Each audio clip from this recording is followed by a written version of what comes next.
¿Alguna vez has pensado cómo un pequeño fallo en un sistema como el inversor de empuje puede cambiar el destino de un vuelo?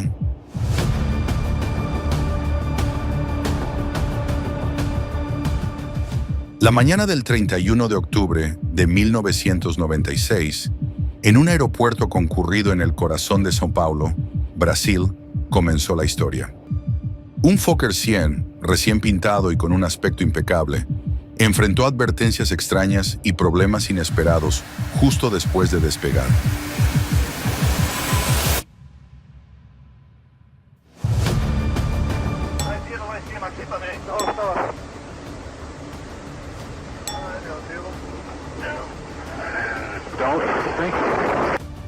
Los pilotos, sin entrenamiento para manejar una situación así, quedaron atrapados en una catástrofe total. ¿Listo para adentrarte en este misterioso incidente?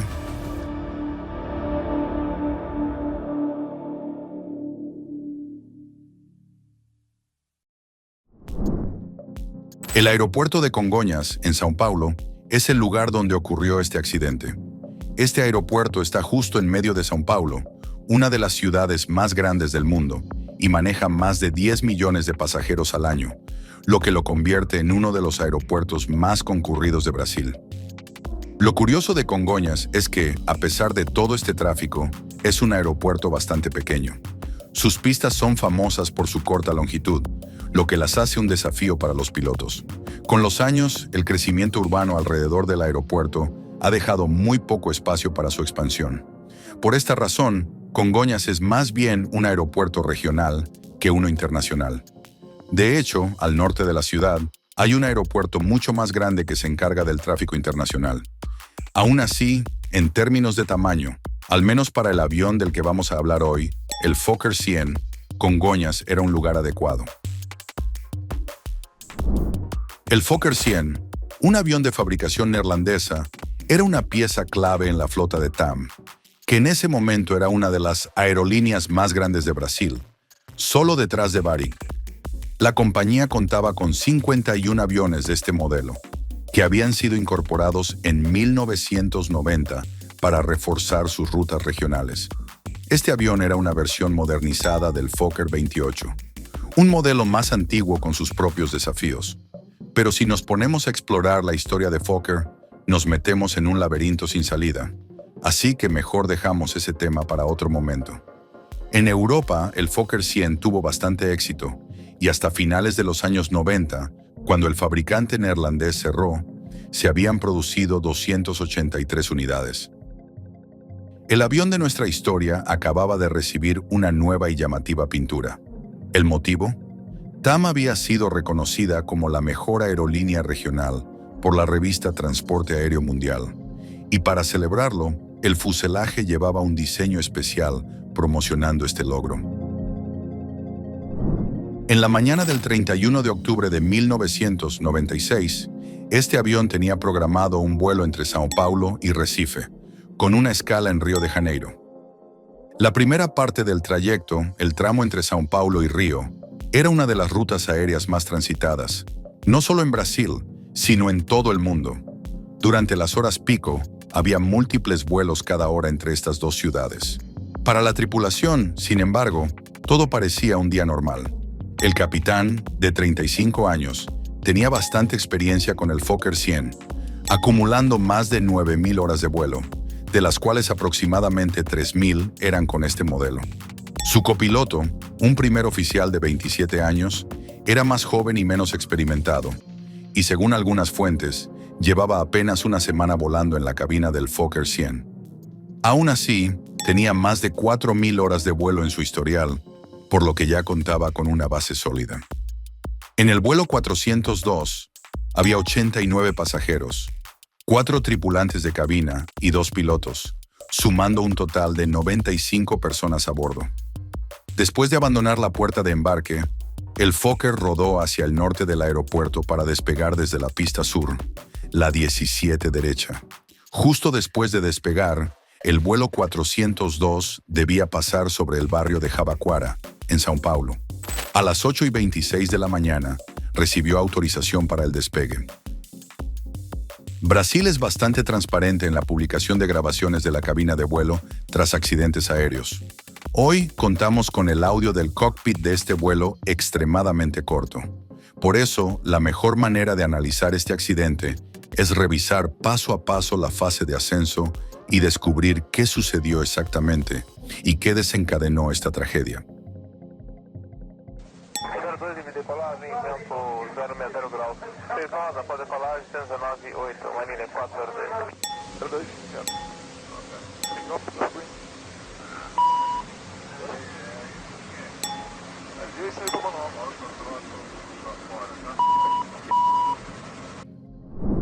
En ese momento, la grabación de la cabina captó una alerta advirtiendo a los pilotos sobre la falla del acelerador automático, Auto Throttle, el sistema encargado de regular automáticamente la potencia del motor. Más adelante analizaremos la causa de este problema. Durante el despegue, los pilotos deben estar totalmente concentrados en el avión para reaccionar de inmediato ante cualquier inconveniente y, si es necesario, abortar la maniobra. Sin embargo, para la tripulación, esta falla no parecía lo suficientemente grave como para interrumpir el despegue.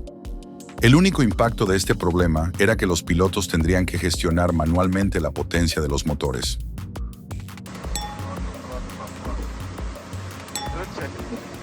São Paulo, Pantanal 101, ponto de espera da 17, direita, pronto. Manter ponto de espera, Pantanal 101. Marina 471, nivel linear y decolar, espera. Los pilotos aceleraron en la pista y tras alcanzar la velocidad VE1, quedaron comprometidos a completar el despegue. Unos segundos después, el avión se elevó hacia el cielo con un cierto ángulo. 0 graus com 6 horas, para decolar 19.1, Marina 471.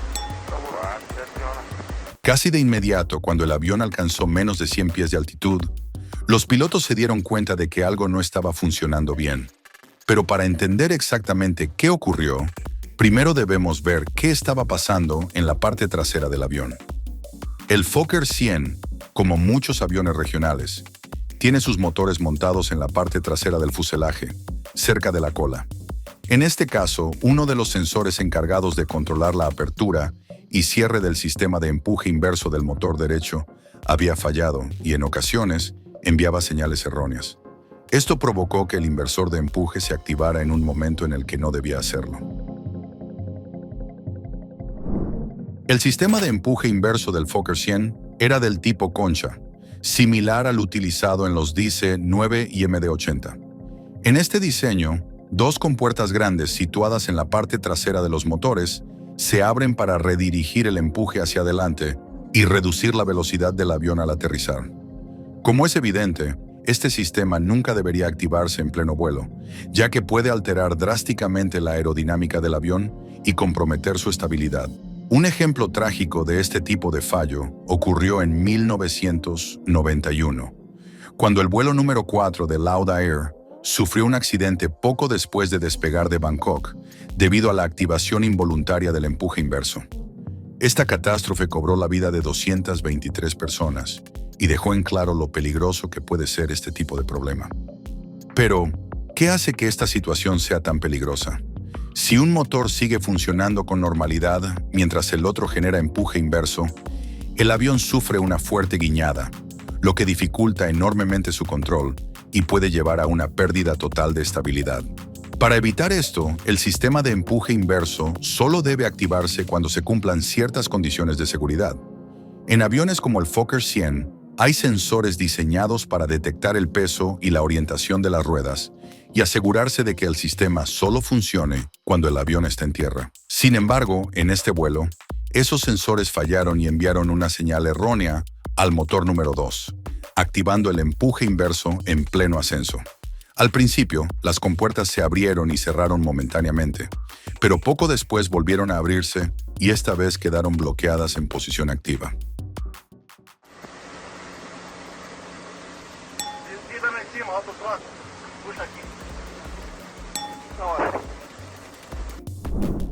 En este accidente, ocurrieron dos fuertes giros, es decir, movimientos de alabeo. El primero sucedió justo después de la activación del empuje inverso, pero el capitán logró controlar brevemente el avión usando el timón de dirección para detener la inclinación. Sin embargo, hay un detalle clave que debemos considerar. En el diseño del Fokker 100 se incluyó un sistema de seguridad adicional para evitar que una activación accidental del empuje inverso empeorara la situación.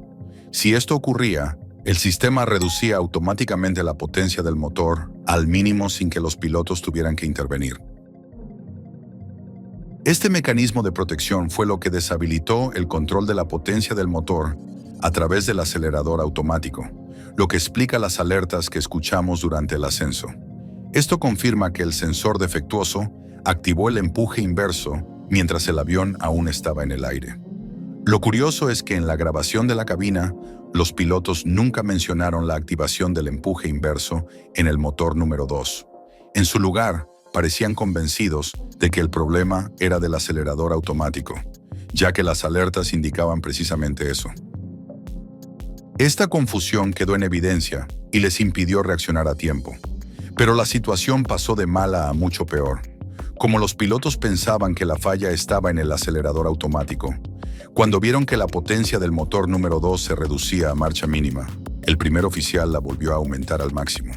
El avión nuevamente redujo la potencia por sí solo, pero los pilotos insistieron en aumentarla sin darse cuenta de lo que realmente estaba ocurriendo. Al parecer, el primer oficial terminó rompiendo un cable que conectaba la palanca de potencia con el sistema de empuje inverso, desactivando así la segunda capa de seguridad.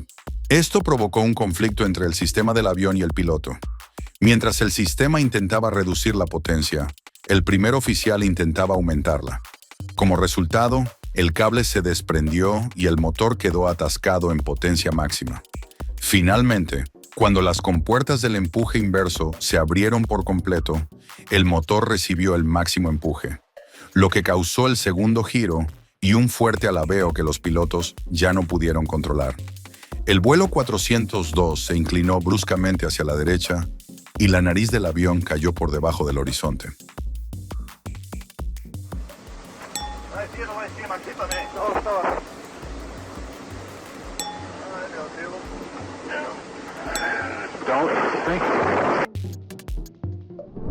El vuelo 402 de la aerolínea TAM se estrelló en el barrio de Jabaquara, en São Paulo, y lamentablemente los 95 ocupantes a bordo perdieron la vida. En los últimos momentos antes del impacto, el avión pasó justo por encima de una escuela y estuvo a punto de chocar contra ella, pero finalmente terminó estrellándose en una calle cercana. El accidente no solo cobró la vida de 4 personas en tierra, sino que también causó una devastación terrible en el vecindario, destruyendo varias casas. A pesar de esta tragedia, TAM continuó operando el Fokker 100 durante varios años más. Sin embargo, implementaron nuevos programas de entrenamiento para que los pilotos aprendieran cómo reaccionar ante una activación inesperada del empuje inverso, ya que las investigaciones revelaron que no habían recibido ninguna formación específica para manejar esta situación. Parece que esta historia va mucho más allá de una simple falla, especialmente si consideramos los antecedentes de Fokker con problemas en el empuje inverso. Otro avión de la compañía, el Fokker 50, también tuvo inconvenientes en este aspecto. En 1988, se descubrió que las interferencias electromagnéticas podían enviar información errónea a distintos sistemas del avión, incluyendo al mecanismo de seguridad diseñado para evitar la activación del empuje inverso en pleno vuelo. En ese momento, Fokker envió un boletín no obligatorio a las aerolíneas, recomendando que corrigieran el problema. Pero como la directiva no era mandataria, la responsabilidad de solucionar la falla recayó completamente en las compañías operadoras. El riesgo se consideró extremadamente poco probable y por ello, Fokker no tomó más medidas al respecto. Este mismo enfoque se aplicó en la capacitación de los pilotos del Fokker 100. Lo que ocurrió en el vuelo 402 de TAM se consideraba tan improbable que no era obligatorio entrenar a los pilotos para enfrentarse a un escenario así. Los pilotos de aquel día nunca habían recibido formación para manejar una situación como esta, y esa falta de preparación jugó un papel crucial en la tragedia. Pero la historia no terminó ahí. Otra tragedia ocurrió con un avión Fokker el 6 de noviembre de 2002. El vuelo 9642 de Luxair se estrelló mientras se aproximaba a Luxemburgo. La causa del accidente fue una combinación de error del piloto y la activación no intencionada del empuje inverso en el aire. Las investigaciones posteriores a este siniestro volvieron a señalar aquel boletín no obligatorio sobre la falla del empuje inverso que Fokker había enviado a las aerolíneas años atrás. Sin embargo, Luxair nunca corrigió el problema, y eso terminó costando la vida de 20 personas aquel día. La empresa Fokker se declaró en bancarrota en 1996, solo unos meses antes del accidente del vuelo 402. Los aviones que ya habían sido fabricados fueron vendidos a distintas aerolíneas, con algunas mejoras en el mecanismo de empuje inverso.